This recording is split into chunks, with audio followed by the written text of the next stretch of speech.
Happy Monday, guys. Wanted to talk to you about motivation because as a person that's been working out for greater than a decade, this is something that comes up a lot in conversations with people. I wanted to talk to you about what I found are certain correlates between people who I meet who have achieved like a certain level of fitness over the long term versus the everyday average person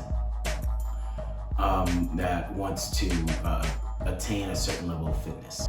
Now, what I've noticed is that people who attain success in terms of fitness are people who have some sort of internal personal reason that drives them to pursue fitness as a way of changing their life versus other people who more have an external motivator, such as maybe they're trying to train for a vacation that they want to go to in 2-3 months. Not that there's anything wrong with that.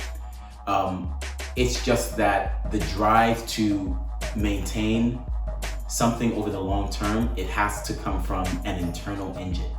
I, liken my job as someone who coaches people in fitness as to being a spark plug, but not necessarily being the engine.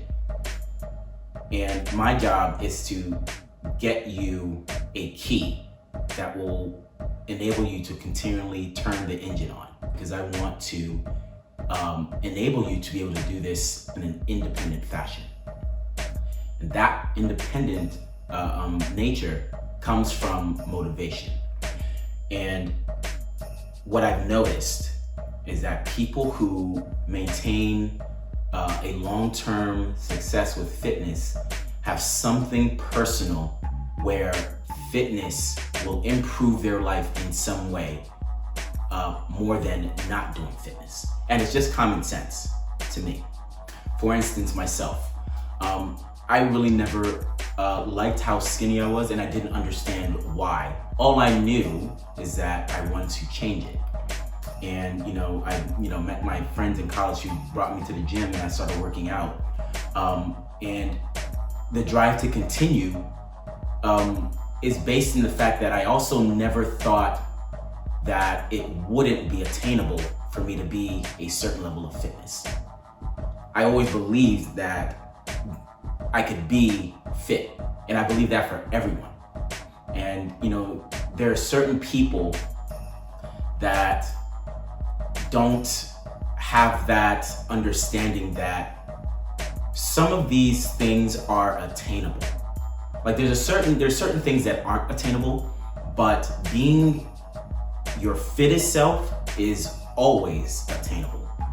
And making those comparisons between what you see maybe on IG or whatever and yourself, they're never helpful because naturally no one is ever going to look like anybody else.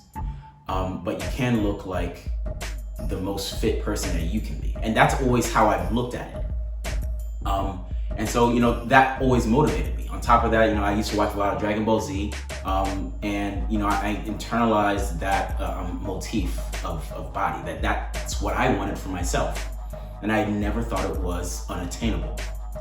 But then also approaching it from a problem-solving mindset that if I'm not getting the results I want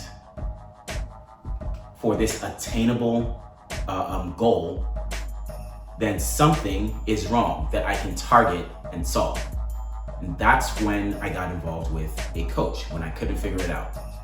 I think people who want to achieve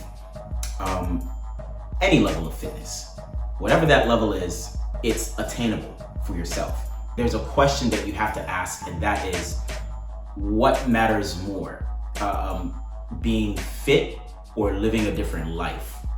Because if the answer is living a different life, I think that in my experience, that correlates with the ability to maintain a regimen in a long-term sense. And people that want to be able to maintain a regimen in that long-term sense should really ask themselves that question and find correlates or parts of your life that could be improved just by changing fitness. And there is a lot, believe it or not, a lot changes once you're able to attain a certain level of fitness. But to find those things in your life that you want to change and just start working, if they matter that much to you. So that's the video for this week. Reach out to me for any questions. And I'll talk to you guys again soon.